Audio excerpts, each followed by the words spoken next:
Tinitiyak ng pamahalaan na i-account maging ang pinakahuling sentimo ng pondo ng bayan.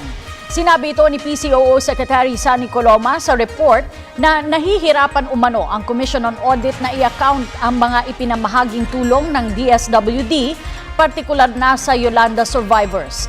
Gid ni Coloma, sa pahayag ni Secretary Dinky Soliman, natugunan na nila ang lahat ng pangangailangan sa liquidation process at kung may kailangan pang ipaliwanag, ay kaya nila itong sagutin. Dagdag pa ni Coloma, iiral ang maayos na paggamit ng pondo ng bayan sa lahat ng tanggapan ng pamahalaan. Basta ang mahalaga po ay ito, kapag ang